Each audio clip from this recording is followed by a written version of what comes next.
Alors, ce matin, on poursuit notre série dans Philippiens. Et on se tourne vers un passage important dans Philippiens. J'oserais dire que c'est probablement le passage dans tous les écrits de l'apôtre Paul qui résume le mieux le genre d'état d'esprit, excusez l'anglicisme, là, mais ou le mot en anglais, le mindset de Paul, la mentalité de Paul à tous les jours. Comment est-ce que Paul pensait au quotidien, dans les épreuves, les joies, les peines du quotidien? Et puis, lorsqu'on parle de l'apôtre Paul, à peu près tous les théologiens, j'oserais même dire, probablement les apôtres, auraient été d'accord pour dire que Paul a été le plus grand théologien de tous les temps. Évidemment, après Jésus, là, on s'entend. Mais donc, peu de gens, ou sinon personne, comprenait et connaissait Jésus-Christ aussi bien que l'apôtre Paul. Puis quand je parle d'une connaissance, je ne parle pas d'une connaissance de tous les jours. Je parle d'une connaissance intime, parce qu'évidemment, j'étais en train de me préparer, puis là, je me disais, attends un peu, il y a d'autres personnes qui connaissaient Jésus encore plus. Il y a des gens qui ont vécu avec lui. Je pensais à sa mère, ses frères, ils ont vécu avec lui pendant des années. Connaissait au quotidien, il savait combien ça prenait de café le matin avant qu'il soit parlable, comment il rangeait sa brosse à dents. C'est pas ça qu'on parle. On parle d'une connaissance intime, personnelle de Jésus-Christ. Puis, pour Paul, cette connaissance-là, c'était plus que le début de la vie chrétienne. Dans le jargon évangélique, souvent, on va dire que pour devenir chrétien, il faut connaître Jésus-Christ. Puis, on va résumer ça comme avec deux titres. On va dire il faut reconnaître en Jésus notre Sauveur, puis il faut reconnaître en Jésus notre Seigneur. Souvent, on résume ça comme ça un peu. Qu'est-ce que c'est devenir chrétien? C'est croire en Jésus comme mon Sauveur, comme mon Seigneur. Pour Paul, c'était plus que ça. Je pense que pour un grand nombre d'entre nous, on vient à la foi, on décide de croire en Jésus comme notre Sauveur, seul moyen d'être sauvé. On comprend l'œuvre qui est venue accomplir à la croix pour notre salut, le pardon de nos péchés. Puis on veut qu'il dirige notre vie, on veut le suivre, on veut être des disciples de Jésus-Christ, des chrétiens, n'est-ce pas? Mais après ça, on reste stallé là. Le moteur étouffe là, puis on ne bouge plus. Et pour Paul, c'était plus que ça, Jésus-Christ. Jésus, c'était son tout. Bien comprendre Sauveur et Seigneur, c'est tout. Mais vous comprenez ce que je veux dire? Pour Paul, Jésus, c'était son précieux trésor. Et c'est comme s'il n'y en avait jamais assez de saisir et de connaître Jésus-Christ. Il le connaissait intimement, mais jamais suffisamment à son goût. Il savait qu'il y avait d'autres dimensions de Christ à saisir. Et ça venait transformer son quotidien, ça venait transformer ses peines, ses joies, sa manière de faire face à la vie. J'aime bien comment J.I. Packer a dit ceci. Il dit, J.I. Packer qui a écrit « Knowing God, connaître Dieu », je parle souvent de ce livre-là, je vous encourage à le lire, c'est un grand classique, un livre à lire et relire. Et Packer dit dans « Connaître Dieu », je m'excuse, Packer dit « Une fois que tu prends conscience que la raison principale de ton existence est de connaître Dieu, vraiment, la majorité des défis et des problèmes de la vie prennent une toute autre perspective. Une fois que tu prends conscience que la raison principale de ton existence est de connaître Dieu vraiment, la majorité des défis et des problèmes de la vie prennent une autre perspective. Pour Paul, connaître Christ, c'était exactement ça. Et ça changeait sa perspective de toutes les expériences de la vie d'un être humain, de la vie d'un chrétien. On va prier ensemble. Seigneur Jésus, on est assemblés en Église ce matin pour te célébrer, pour t'adorer, pour te connaître. Pour te connaître, Seigneur, comme l'apôtre Paul voulait te connaître. Pour te saisir comme lui cherchait à te saisir.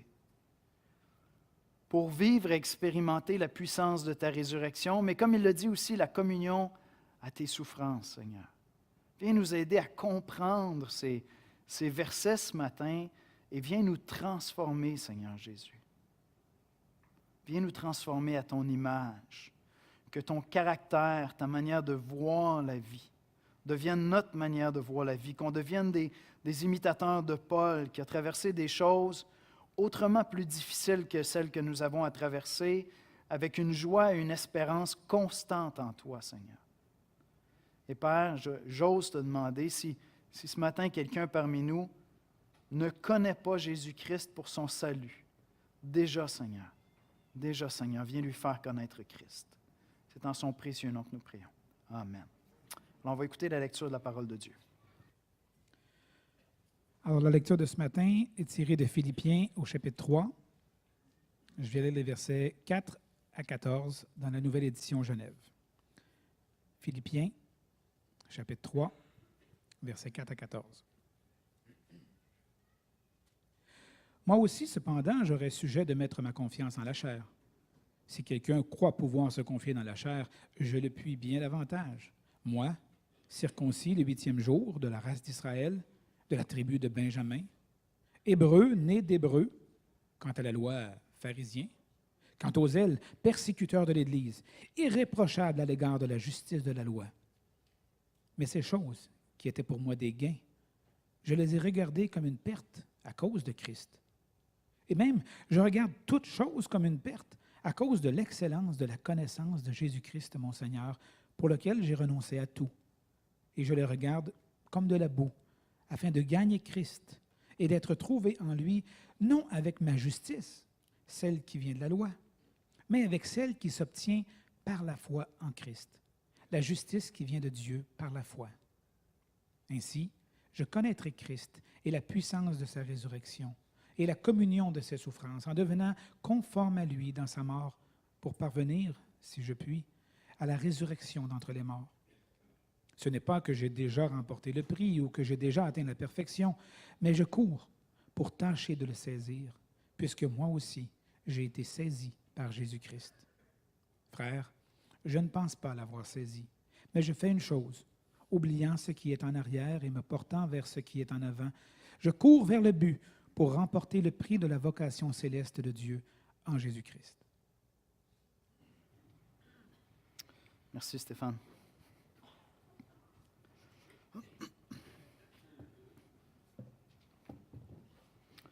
Je vais m'excuser, mais il faut que je me soigne ce matin. Je vais essayer de ne pas tousser trop.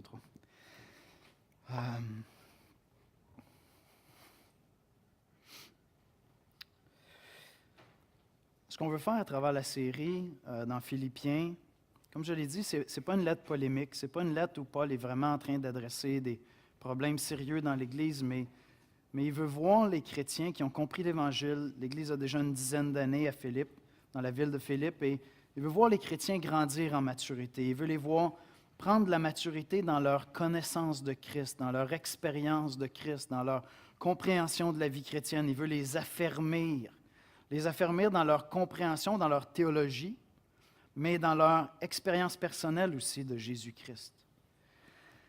Et donc, il y a un thème qui court à travers toute la lettre aux Philippiens. Mon épouse est musicienne, comme vous le savez, puis premièrement musicienne classique, puis Esther m'a enseigné des petits principes, juste pour que je sois un peu moins nono quand j'écoute de la musique classique. Puis il y a ça dans la musique classique. Dans des longues pièces, il y a des thèmes musicaux. Puis lorsque tu repères, souvent il va être assez direct, un peu comme, on dirait un refrain, mais c'est plus qu'un refrain.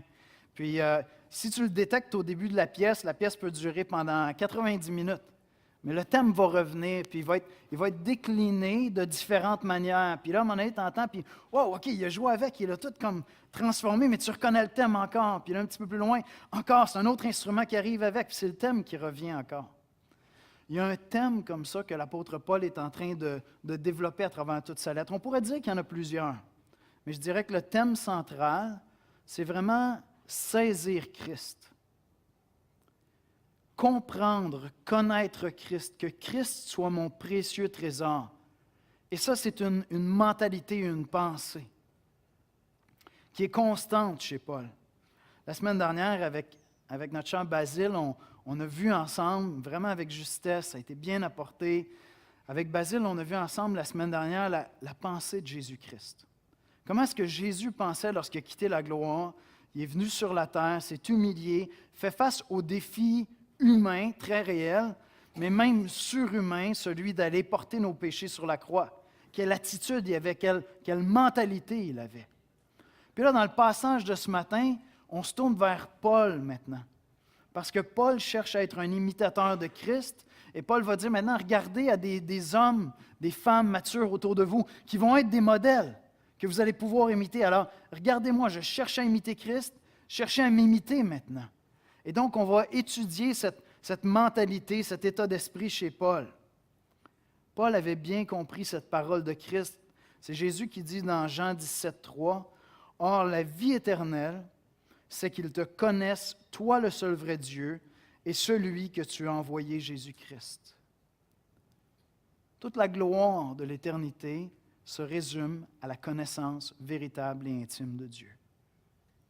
Et la personne par excellence qui révèle la personne de Dieu, c'est son Fils, Jésus-Christ.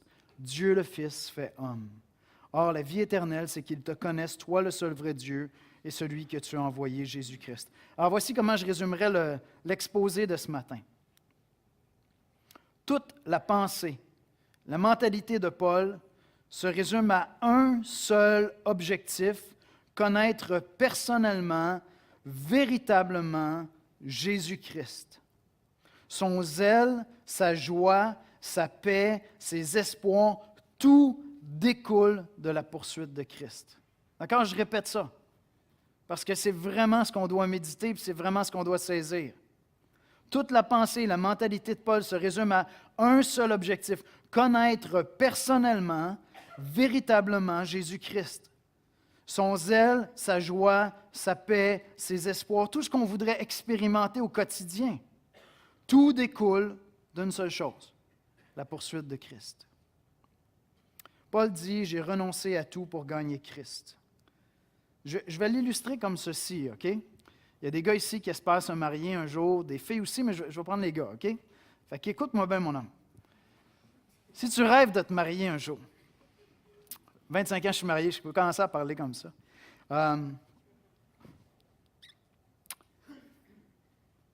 Si tu veux connaître une femme, vraiment, si tu veux l'aimer, si tu veux la chérir, si tu veux la satisfaire, mais être comblé d'elle, tu vas devoir renoncer à toutes les autres femmes sur la terre. Complètement. Entièrement. Définitivement. Pour toi, toutes les autres femmes de la terre ne représenteront plus rien. Ça peut être des amis, ça peut être des sœurs dans le Seigneur. C'est des personnes qu'on aime. Mais l'objet de tes désirs, la poursuite avec ton énergie d'un être à aimer intimement, à connaître, à étudier toute sa vie durant, c'est une seule femme. C'est celle que tu as décidé de connaître et d'aimer. Et c'est pour ça que le mariage, selon Paul, est vraiment une excellente illustration de la relation de Christ avec l'Église. Paul avait compris que la seule manière de connaître véritablement Jésus-Christ, vraiment Jésus-Christ, c'est de considérer toute autre poursuite comme tellement, tellement, tellement incomparable, inférieur, rien à voir avec la poursuite de Christ. Tout devient pas juste secondaire, pratiquement insignifiant.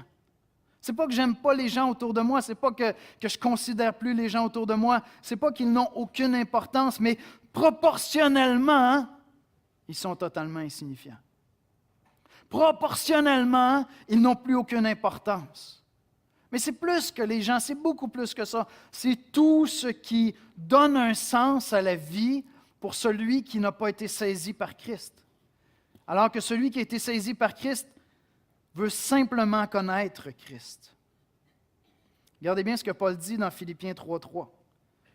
Car les circoncis, c'est nous, je vais revenir un petit peu sur ça un peu plus loin, c'est nous qui rendons à Dieu notre culte par l'Esprit de Dieu, qui nous glorifions en Jésus-Christ et qui ne mettons point notre confiance en la chair.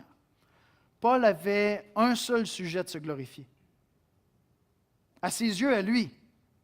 Je veux dire, si ça avait été devant les hommes, tu sais, on aurait pu écrire des biographies incroyables sur Paul.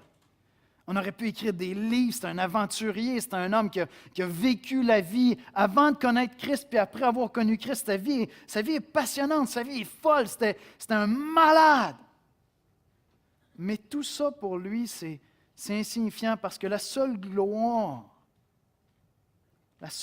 qui compte aux yeux de Paul, c'est Jésus-Christ. C'est qu'il connaît Jésus-Christ. Non pas qu'il y a un mérite de l'avoir connu, mais c'est le seul objet de fierté pour lui, c'est de dire « Je suis chrétien et je connais Jésus-Christ ». Tout le reste pour lui était sans importance. Philippiens 3,8. « Et même je regarde toutes choses comme une perte à cause de l'excellence de la connaissance de Jésus-Christ, mon Seigneur, pour lequel j'ai renoncé à tout. Je les regarde comme de la boue afin de gagner Christ. » Maintenant, de la boue, c'est faible comme traduction parce que le mot qui est là est à la limite vulgaire. Il pourrait normalement être traduit par excrément. D'accord? Excrément québécois, je vous laisse le dire.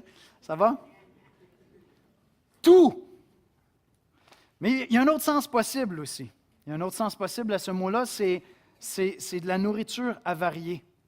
C'est la nourriture qu'on jetait aux chiens. D'accord? Nous, on n'a pas des chiens ici, vous savez, on a des animaux domestiques. Vous comprenez? Chez nous, on a un chien, il est ça de long, puis c'est un animal domestique, c'est pas un chien. Il faut voyager dans le monde pour savoir c'est quoi un chien, d'accord? Un chien, c'est un charognard, ça mange n'importe quoi. Fait que tu rouvres ton frigidaire, puis tu dis, tu donnes ça au chien. C'est de ça dont il est en train de parler, puis je pense que c'est de ça qu'il est en train de parler, parce que justement, un peu plus tôt, Paul va parler des chiens, très, très, très sévère, en parlant des gens qui veulent ajouter à l'Évangile. Donc, regardez bien le jeu de mots, là, puis je ne vais pas m'attarder là-dessus, mais il faut prendre le temps de lire le passage, d'accord, pour saisir ça. Paul est en train de dire à quelque part, tous ceux qui veulent ajouter à l'Évangile quelque chose de plus que la grâce, quelque chose de plus que Christ, des performances humaines, peut-être qu'on devrait retourner sous la loi dans l'Ancien Testament, ce sont des chiens. C'est ça qu'il est en train de dire. C'est des gens qui sont méprisables parce qu'ils ne comprennent pas ce que Christ a fait. Et ils sont dangereux. Bien, si ces gens-là, pour eux, la loi puis tout ce qu'on peut ajouter, c'est tellement important. Pour moi, c'est de la viande avariée. Tiens, je leur donne. Qu'elles mangent si elles veulent. Moi, j'ai Christ. Et c'est mon seul aliment. Il est assez dur, hein? Mais c'est vous dire combien, pour Paul, ajouter quoi que ce soit à Jésus-Christ, c'est quelque chose non seulement de dangereux, mais quelque chose de méprisable. Parce que Christ est l'objet de notre gloire et le moyen de notre salut, comme on va le voir ensemble. Et donc, Paul a renoncé. Il a renoncé à ses performances devant Dieu, il a renoncé à sa religion, sa religiosité, il a renoncé même à son estime personnelle, dans un sens. Suivez-moi bien, s'il vous plaît. On fait un grand cas à notre époque de notre estime personnelle puis de notre valeur, mais Paul ne cherchait pas sa valeur là où nous autres on la cherche, il cherchait ailleurs. Au verset 4, il dit « Moi aussi, cependant, j'aurais sujet de mettre ma confiance en la chair. » Alors, il y avait des gens qui disaient « Non, Christ, c'est bon, mais il faut ajouter aussi, il faut être un bon religieux, il faut faire ci, il faut faire ça, il faut respecter la loi, tout ça. » Puis Paul, il dit « Come on, si c'était ça le point, j'aurais toutes les raisons de me glorifier. Vous ne comprenez pas? Je vous dépassais toute la gang, j'étais pharisien, hébreu, fils d'hébreu, je performais, ma réputation, c'était là, j'étais le religieux. En termes de relation aux chrétiens, j'étais un persécuteur de l'Église. Tu ne pouvais pas être plus religieux que moi. » Mais quand j'ai compris Christ, quand Christ m'a saisi, quand j'ai saisi Christ, j'ai compris que tout ça, ça n'avait aucune valeur propre en soi. Ça n'a aucune valeur. Et j'ai considéré tout ça comme des pertes, des distractions qui pourraient m'empêcher de saisir vraiment Jésus-Christ dans ce que lui a fait. Dans ce que lui a fait. Je renonce à mes performances, à ma religion, même à mon estime. Paul dit au verset 5 et 6, « Moi, circoncis le 8e jour, de la race d'Israël, de la tribu de Benjamin, hébreu né d'hébreu, quant à la loi pharisien, quant aux zèles, persécuteur de l'Église, irréprochable à l'égard de la justice de la loi. » En d'autres termes, ce que Paul est en train de dire, tout ce qui me donnait de la valeur devant Dieu et devant les hommes ne définit plus ma valeur. Vous comprenez, Paul, avant de connaître Christ, était un homme rempli d'assurance. Dans son pays, dans sa religion, c'était comme le top. Il était réputé, il était craint, il était respecté. connaissait la parole de Dieu mieux que vous et moi, citait les Écritures, enseignait constamment. Il était le plus zélé des plus religieux. Il excellait.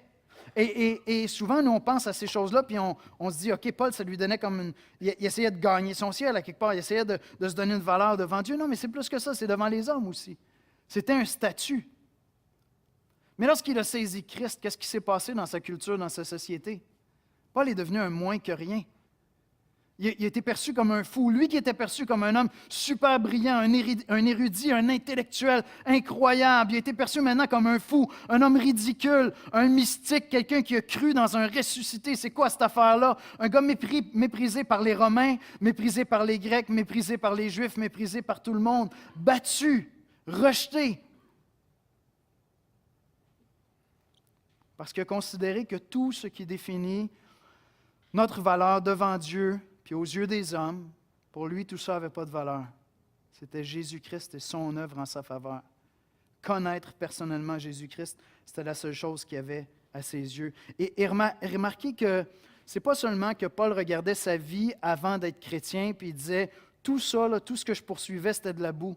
Non, c'est pour le présent aussi. Regardez les versets 7 et 8. Mais ces choses qui étaient pour moi des gains, donc dans le passé, je les ai regardées comme une perte à cause de Christ. Et même, je regarde toutes choses au présent. Je regarde toutes choses comme une perte à cause de l'excellence, de la connaissance de Jésus-Christ. Et c'est pour ça que je vous dis, chaque fois que mon cœur veut comme dévier puis dire « Wow, j'ai perdu ma job, je ne vaux pas grand-chose sur le marché du travail. » Je ne suis pas le mari que j'aimerais être. Ma femme n'est pas comme comblée totalement par moi. Je ne suis pas le père que j'aimerais être. J'ai comme des échecs dans ma vie. Je vieillis. J'ai plus la santé que j'avais. On est dans une société qui ne veut pas mourir, qui ne veut pas vieillir. Puis là, je me sens vieillir. Je n'arrive pas à performer comme avant. Donc ce n'est pas juste avant. C'est maintenant même. Tout ce qui pourrait me distraire de la poursuite de Christ, pour moi, c'est de la boue, ces choses-là. Ça n'a aucun sens. Ça n'a aucune valeur. Ce n'est pas important, ces choses-là, à mes yeux. C'est saisir Christ qui est important seulement. Je regarde toute chose comme une perte à cause de l'excellence de la connaissance de Jésus-Christ. J'ai eu l'opportunité l'année dernière d'aller visiter un homme multimillionnaire, un Canadien qui donne énormément pour l'Évangile au Québec. Un homme très, très riche qui a réussi, qui a prospéré. Puis on est allé visiter, puis là, on a visité son industrie, puis on a vu tout ce qu'il faisait, puis tout ce qu'il avait bâti dans sa vie, puis tout ce que ça annonce pour l'avenir. Puis à la fin de la visite, on s'est assis ensemble autour d'une grande table. Puis là, il nous a dit OK, parlez-moi de l'Évangile au Québec. Dites-moi qu'est-ce qui se passe au Québec. Dites-moi qu'est-ce que Dieu est en train de faire. Qu'est-ce qui s'en vient, là? Et c'était tellement évident, en écoutant cet homme-là parler, que tout ce qu'il a pu construire dans sa business, dans ses affaires, dans les succès qui lui donnaient une renommée devant les hommes, ça n'avait aucune importance, ces choses-là. C'était juste des outils, des moyens que Dieu a mis dans ses mains pour servir Dieu parce qu'il y avait une seule chose qui comptait à ses yeux. C'est les progrès de l'Évangile. Je vous le dis, le monsieur n'était pas en train de jouer la comédie, c'était tellement, tellement évident, c'était tellement beau, c'était tellement touchant. Il avait compris que tout le reste, c'est de la boue. Sinon saisir Jésus-Christ, sinon saisir Jésus-Christ. Paul avait toujours une seule question en tête. Puis ça, vous allez pouvoir l'appliquer cette semaine. Paul avait toujours cette seule question dans sa tête. Ce que je vis aujourd'hui et maintenant, comme joie, comme peine, comme épreuve, ce que je lis, ce que j'entends, comment est-ce que ça peut m'aider à connaître davantage Jésus-Christ? J'ai une épreuve qui vient dans ma vie, j'ai un coup dur qui rentre. Comment est-ce que ça peut m'aider à comprendre et à connaître Jésus-Christ? J'entends des mauvaises nouvelles, j'ai une promotion au travail. Il y a des choses qui se passent dans mon cœur face à ça. Comment est-ce que je peux connaître davantage Jésus-Christ? J'ai un test qui est placé devant moi. Comment est-ce que je peux connaître davantage Jésus-Christ? Parce que toutes ces choses-là, pour lui, c'était secondaire. Saisir Christ était le seul but de sa vie, le seul but réel de sa vie, saisir et connaître Jésus-Christ. Ainsi, Paul a compris que rien n'est comparable à Christ et que la seule véritable poursuite qui en vaut la peine, c'est de connaître personnellement véritablement, intimement Jésus-Christ. Alors, qu'est-ce que ça veut dire connaître Christ? Qu'est-ce que ça veut dire? Paul, en quelque sorte, dit, je l'ai connu, mais je veux vraiment le connaître. Je l'ai connu, je suis devenu chrétien, mais je veux vraiment le connaître. Parce qu'il y a beaucoup plus que ça encore, que simplement devenir chrétien. Il y a voir Christ être formé en nous. Alors, au verset 10, il dit, « Ainsi je connaîtrai Christ et la puissance de sa résurrection et la communion de ses souffrances en devenant conforme à lui dans sa mort pour parvenir. Ainsi je connaîtrai Christ. » Maintenant, vous comprenez, Paul a eu une apparition de Jésus-Christ. Paul, c'est le théologien par excellence. C'est le gars qui s'est converti d'une manière surnaturelle, incroyable. Paul connaissait Jésus-Christ. Mais c'était clair pour lui qu'il voulait vraiment le connaître. Ainsi, je connaîtrai Christ. Paul connaît Jésus, mais il sait qu'il y a tellement plus à saisir sur lui.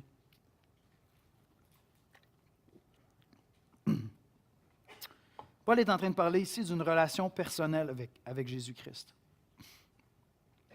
Une relation au quotidien avec Christ, une intimité qui se bâtit avec lui. Une intimité où je comprends mieux la puissance de sa résurrection dans ma vie, où je comprends mieux la communion à ses souffrances, et puis on va y venir ensemble. Mais il est en train de parler d'une communion intime avec Christ à tous les jours. C'est de ça dont il est en train de parler. Puis ce n'est pas quelque chose de mystique. Vous avez peut-être déjà lu des mystiques. L'Église catholique a eu beaucoup de mystiques, mais il y en a aussi chez les évangéliques.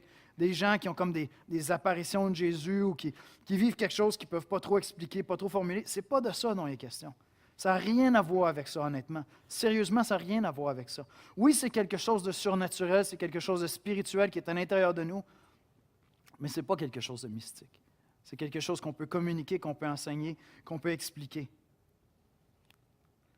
Et donc, il dit au verset 12 à 14, « Ce n'est pas que j'ai déjà remporté le prix ou que j'ai déjà atteint la perfection, mais je cours pour tâcher de le saisir, puisque moi aussi j'ai été saisi par Christ. » Donc, au passé, il a été saisi. Puis c'est la première question ce matin. Est-ce que tu as été saisi par Jésus-Christ? Est-ce que tu es chrétien? Est-ce que tu es chrétienne?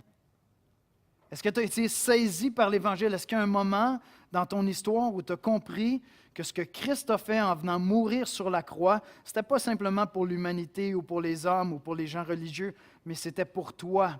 Puis que tu avais absolument besoin de t'accrocher à ce que Christ a fait en mourant sur la croix pour tes péchés. Est-ce que tu as été saisi par Christ? Paul avait été saisi dans le passé par Christ. Maintenant, il voulait le connaître davantage. Alors, ça commence par son salut. Au verset 9, Paul dit, « Et d'être retrouvé en lui, non avec ma justice, celle qui vient de la loi, mais avec celle qui s'obtient par la foi en Christ, la justice qui vient de Dieu par la foi. » Quand tu es saisi par Christ, c'est qu'un jour dans ta vie, un moment dans ta vie, ça devient limpide devant toi que tout ce que tu pourras faire de bon, toutes tes bonnes œuvres, ne te rendront jamais juste aux yeux de Dieu. Peut-être tu vas pouvoir faire croire à du monde autour de toi que tu es un saint homme, une sainte femme, quelqu'un de vraiment bien, tu sais, puis c'est tellement quelqu'un de bien, mais un jour, tu réalises en ton être intérieur que devant Dieu, ce n'est pas une justice qui va satisfaire Dieu. Tes performances à l'égard de la loi de Dieu ne seront jamais suffisantes. Et donc, Paul avait décidé, dans le passé, au moment où Christ, littéralement, la conversion de Paul, je pense qu'il a été saisi par Christ, solide, le monsieur. Et à ce moment-là, il a dit, tout ça, là, c'est pas bon. La seule justice que je vais pouvoir présenter à Dieu, c'est la justice de Christ pour moi. Christ mort sur la croix pour mes péchés. J'ai saisi ça par la foi. Puis ma justice, c'est la justice de Christ qui vient couvrir mes fautes. Ça, c'est son expérience passée. J'ai cru en lui pour ma justice. En théologie, on parle de la justification. Mais Paul va dire ensuite, je veux connaître la puissance de sa résurrection. Ainsi, je connaîtrai Christ au verset 10 et la puissance de sa résurrection et la communion de ses souffrances. Il y a quelque chose qu'on doit réaliser intellectuellement, puis que progressivement l'Esprit Saint doit venir déposer dans nos cœurs, dans notre conscience, pour qu'on puisse l'expérimenter. Et ce qu'on doit réaliser, c'est que la même puissance qui a ressuscité Jésus d'entre les morts habite en nous lorsque on est saisi par Christ. Viens habiter en nous. Un petit peu plus tôt, Paul parle de l'Esprit de Dieu. C'est par l'Esprit de Dieu qu'on adore et qu'on sert Dieu. Au moment où Paul a été saisi par Jésus-Christ, l'Esprit de Dieu est venu habiter en lui. Ce même Esprit par lequel Christ a été ressuscité d'entre les morts, cette même puissance qui a ressuscité Christ d'entre les morts, est venue habiter en Paul et est venue habiter en chacun d'entre nous. Maintenant, attendez avant d'aller dans « oui, mais ce n'est pas ça que je vis ». Faites juste saisir cette vérité-là. Tu ne peux pas te convertir, tu ne peux pas devenir chrétien. Il y a des gens pour qui vous priez depuis des années, peut-être vos enfants, vos parents, des amis autour de vous, puis tu es là et tu te dis, mais pourtant il est tellement intelligent. Comment ça se fait qu'il ne saisit pas que tout dans sa vie se placerait si, comme Packer l'a dit, la connaissance de Dieu, toutes les autres choses prennent une juste perspective complètement différente. Puis là, tu es là et tu te dis, puis là, régulièrement, tu es obligé de t'arrêter et de dire, Seigneur, c'est un miracle. La conversion, c'est un miracle. C'est un miracle, c'est la puissance de Dieu. C'est l'Esprit de Dieu qui vient nous saisir et qui nous fait comprendre l'Évangile. Cette puissance-là agit en nous, vit en nous. Elle est là, elle est réelle. Cette résurrection-là est déjà commencée. La nouvelle naissance est opérée. Et Paul dit, je veux connaître la puissance de sa résurrection. Je veux connaître, dans d'autres textes, il va parler de la plénitude de l'Esprit. Au quotidien, dans mes épreuves, dans mes difficultés, je veux vivre cette vie nouvelle-là de Christ en moi dès maintenant. C'est vraiment intéressant. Je vais faire un petit peu de gymnastique avec vous, là. Je sais que c'est un peu technique pour certains d'entre vous, mais restez avec moi, plongez dans ça, relisez ce passage-là. Je vous dis, il y a des trésors qui vont rendre votre vie chrétienne tellement heureuse, tellement glorieuse, même les épreuves. Il y a quelque chose qui se passe dans le passage. Christ a quitté la gloire, puis il est venu connaître la mort. Il a été brisé, il est devenu un homme, puis il a été brisé. Et donc, il a souffert, il est mort sur la croix, puis ensuite, il est ressuscité. Maintenant, dans le passage ici, Paul nous dit, pour nous, c'est l'inverse.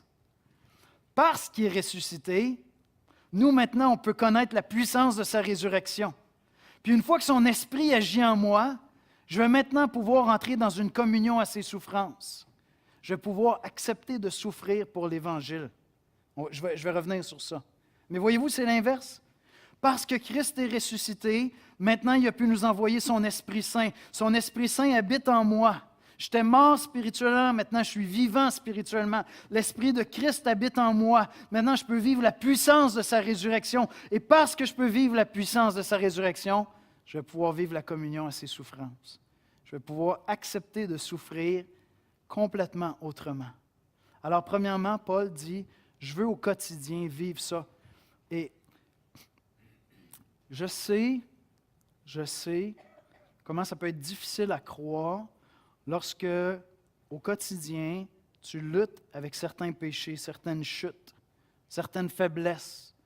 Tu dis, cette nature-là, dans le langage de Paul, c'est le vieil homme, est tellement forte en moi qu'on dirait qu'il n'y en a pas de nouvelle vie en moi. C'est décourageant, c'est un combat qui est dur. Persévère, poursuis. Je te dis, ça fait un petit bout là, que je roule ma bosse avec Christ, là. Il y a des jours où je me regarde dans le miroir et je dis, il faut que j'arrête de regarder là parce que je vais brailler toute la journée, il faut que je cours à Christ. Puis il y a d'autres fois, je me regarde dans le miroir et ce que je vois, c'est l'œuvre de Christ en moi. Mais voyez-vous, ça revient toujours à Christ, tout le temps.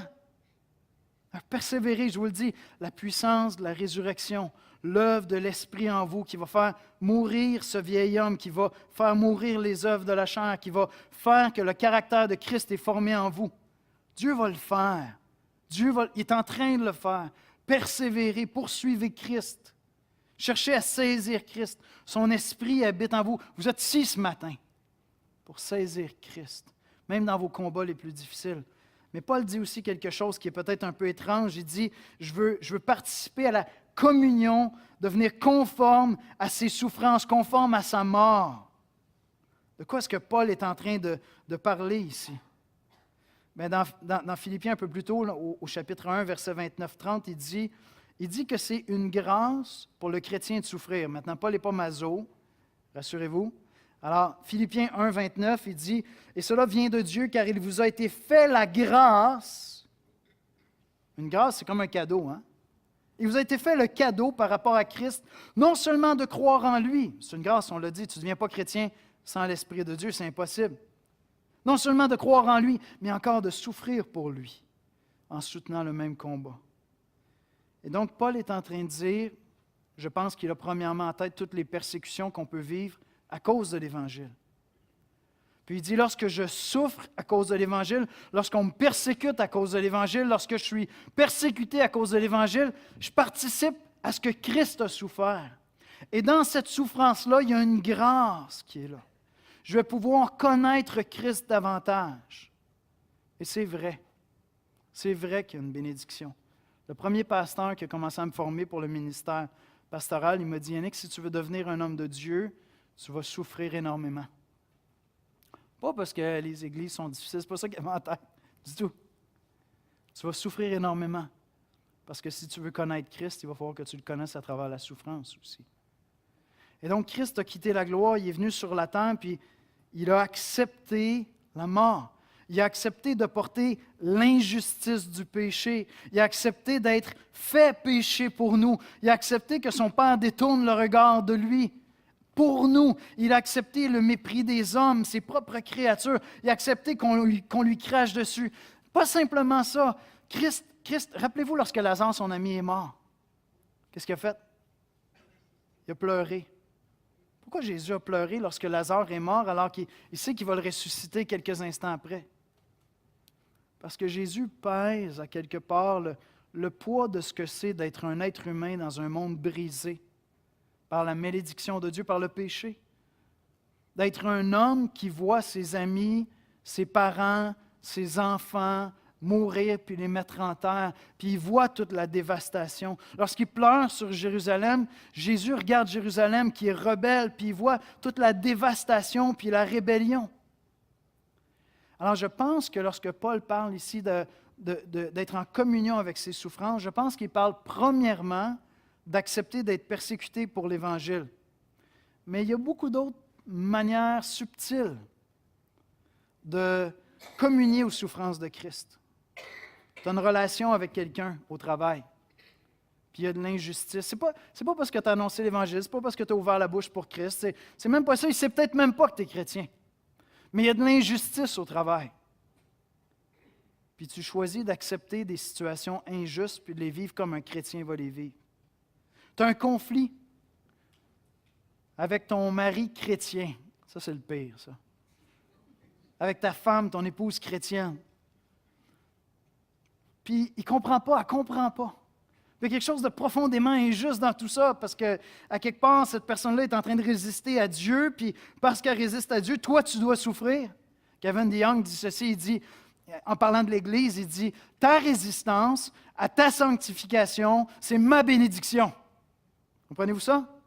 Dieu veut adresser un péché dans ta vie, puis toi, tu résistes, puis Dieu veut me bénir à travers ça. Ah, merci! Tu ne peux pas écouter quand il te parle, je souffrirai moins. Oui, mais Dieu veut te bénir. Puis tu vas subir des injustices. Quand tu pleures parce que tes enfants ne viennent pas à Christ, quand tu pleures parce que tes parents n'acceptent pas le Seigneur, tu communies aux souffrances de Christ qui pleure sur Jérusalem, qui pleure sur le monde. Est-ce que vous comprenez? Et ce n'est pas simplement de dire « Oui, mais c'est dur! » Non, c'est de dire « Qu'est-ce que je peux connaître de Christ et de son cœur? » Quand mon enfant me fait du mal, puis qui me brise le cœur en deux, j'ai l'opportunité de ne pas vivre cette souffrance-là comme un païen, comme quelqu'un qui ne connaît pas Jésus-Christ, qui n'a pas été saisi par Christ, mais de le vivre comme quelqu'un qui a été saisi par Christ.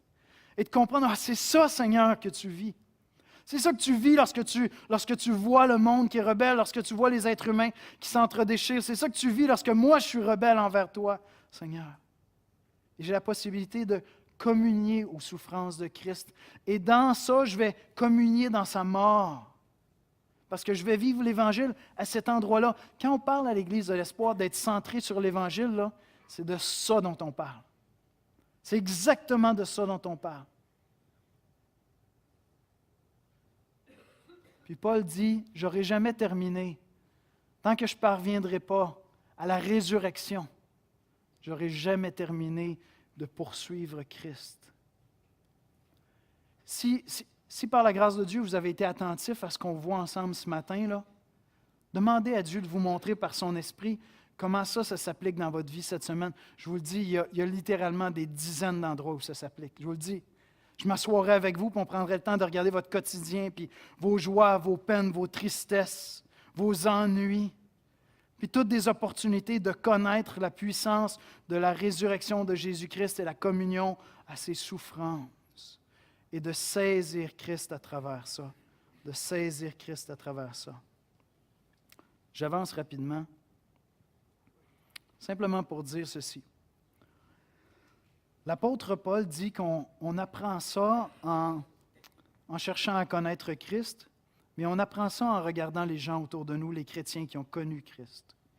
Et donc, c'est pour ça que si vous prenez le temps de relire le passage, ce matin, on englobait une longue section de Philippiens 2, 17 à 3, 21, puis il y a comme une drôle de parenthèse dans Philippiens où il va parler d'Épaphras, puis de Timothée, puis il parle de ces gars-là, puis qui a envoyé Épaphras, qui espère bientôt envoyer Timothée. Puis là, tu te dis, d'habitude, c'est des affaires que Paul met à la fin de sa lettre. Pourquoi il met ça là? Mais c'est parce que Paul est en train de donner deux hommes en exemple qui ont accepté de souffrir pour l'Évangile. Puis il dit, ces gars-là, ce sont des modèles. À travers des choses toutes simples. Épaphras a accepté d'apporter les offrandes, les dons que vous donniez pour supporter la mission. Puis dans le processus, il est tombé malade. Puis à travers quelque chose de tout simple comme ça, il a pu expérimenter l'Évangile, puis il l'a fait pour l'avancement de l'Évangile. Regardez, c'est un modèle. Paul va dire, honorez de tels hommes. Plus loin, il va dire, soyez mes imitateurs. Alors je veux vous dire ceci en terminant. Dans l'Église ici, je commence à la connaître un petit peu, l'Église. Hein? Ça fait 20 ans, plus que 20 ans que je sers ici avec plein de gens. Dans l'Église ici, je vous l'assure, parce que je les connais personnellement, intimement. Je ne les nommerai pas, ils ne seraient pas fiers, parce que leur gloire, c'est Christ, ce n'est pas eux. Dans cette Église-ci, il y a des dizaines de personnes. Des dizaines de personnes qui sont des modèles à imiter. Parce qu'ils ont persévéré dans la foi. Et ils ont appris à connaître Christ à travers les joies et les peines. La puissance de la résurrection de Jésus-Christ est manifeste. Le caractère de Christ est de plus en plus formé en eux. Lorsque les épreuves de la vie, les souffrances de la vie viennent, elles les embrassent. C'est dur, c'est difficile, mais elles les embrassent en sachant que leur bon Père permet ces épreuves-là et que ça va concourir à leur bien. Et à travers ces douleurs-là, ils vont expérimenter Christ. Dans cette Église-ci, il y a des dizaines de personnes comme ça. Spottez-les. Trouvez-les. Identifiez-les. Collez-vous à eux. Allez dans leur petit groupe. Impliquez-vous dans un ministère avec eux. Invitez-les à manger. Allez les voir puis dites-leur, peux-tu prier pour moi? J'aimerais ça te connaître plus. J'ai besoin d'apprendre à t'imiter. Maintenant, il y a une contrepartie à ça. C'est vraiment important. C'est super important ce que je vous dis là. C'est vraiment important. Vous devez accepter d'être des modèles. Vous devez vraiment accepter d'être des modèles. C'est biblique. On ne le fait pas pour la gloire. Mettez de côté la fausse humilité et arrêtez ça. Vous devez accepter que Dieu vous appelle. Si vous avez été saisi par Christ, Dieu vous appelle à devenir des modèles à imiter. Et ça veut dire que vous allez ouvrir l'intimité de votre vie, de vos combats, de vos luttes, de vos victoires, de vos succès. C'est pour ça qu'on essaie de donner en exemple nos faiblesses à nous. Combien de fois je vous ai dit que j'essaie de grandir dans ma vie de prière? Hey, c'est pas glorieux pour un pasteur que ça fait 20 ans qu'il est pasteur. C'est poche! C'est la réalité. Puis plus j'avance, plus je grandis, mais je suis tellement pas là. Tellement pas comme le premier pasteur qui m'a formé. Acceptez d'être des modèles à imiter. Et identifiez dans l'Église des gens qui sont vos modèles que vous voulez imiter. Puis côtoyons-nous ensemble ainsi pour expérimenter et saisir Jésus-Christ. Amen? J'aimerais inviter les musiciens à venir me rejoindre à l'avant. Écoute, si Si tu n'as pas été saisi par Christ, je sais que tu ne peux pas prendre cette décision-là par toi-même. Mais peut-être que ce matin, l'Esprit Saint te parle. Peut-être que l'Esprit de Christ te parle, puis tu as saisi quelque chose sur ce que Christ est venu faire en mourant sur la croix, ce que Jésus est venu faire en mourant sur la croix. Peut-être que tu entends ça depuis ton enfance. Si l'Esprit de Dieu te saisit, humilie-toi. Humilie-toi dans la prière. Va voir un chrétien mature, puis dis-y, veux-tu prier avec moi, s'il te plaît? Veux-tu prendre un temps avec moi? Je veux saisir l'Évangile. Je veux marcher comme un chrétien. Je veux arrêter de m'appuyer sur ma propre justice, bâtir ma vie par moi-même. Je veux que Christ soit ma vie. Et je veux qu'il soit ma première poursuite. C'est correct, je vais me bâtir une carrière, je vais vouloir me marier, je vais vouloir avoir des enfants, mais toutes ces choses-là vont prendre une proportion tellement faible comparativement à Jésus-Christ. Et si tu as été saisi par Christ, puis tu dis la vie chrétienne, c'est vraiment pas si hot que ça. C'est parce que tu as détourné tes regards de Christ. Et tu as pensé que tu connaissais Jésus-Christ. Mais c'est impossible de penser que la vie chrétienne n'est pas l'expérience la plus extraordinaire pour un être humain en gardant les yeux fixés sur Christ. C'est absolument impossible. On va prier ensemble. Seigneur Jésus, nous t'adorons ce matin, nous te célébrons. Tu es merveilleux, Seigneur. Combien tu nous as aimés, combien tu nous as chéris pour quitter la gloire de ton Père et venir sur cette terre en t'humiliant. Et Seigneur, cette pensée qui t'habitait, qui faisait que tu étais bon, tu étais généreux, tu faisais don de toi-même constamment, Seigneur, c'est bouleversant. Seigneur, c'est cette même mentalité, ce même état d'esprit dont nous désirons être habités, Seigneur, et on veut fixer les regards sur toi. Pardonne-nous, Seigneur, de détourner les regards de toi, de penser qu'on est rendu alors que Paul savait très bien qu'il ne l'était pas. Et Seigneur, on veut persévérer jusqu'à la fin. À quelque part, on sait que seul au jour de notre résurrection, la course sera finie, Seigneur. Notre espoir est là. On ne veut pas se relâcher, Seigneur. Mais on veut te confesser ce matin qu'il y a des choses qui nous ont distraits de toi, qui nous ont distraits de la croix, qui nous ont distraits de ta mort, de ta résurrection.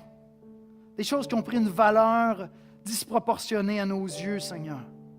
La richesse, le confort, ce qu'on veut construire ici, notre propre justice devant Dieu, devant les hommes, Seigneur, on veut considérer ces choses-là comme de la boue. Abandonner ces choses, Seigneur, et saisir Jésus-Christ. Amen.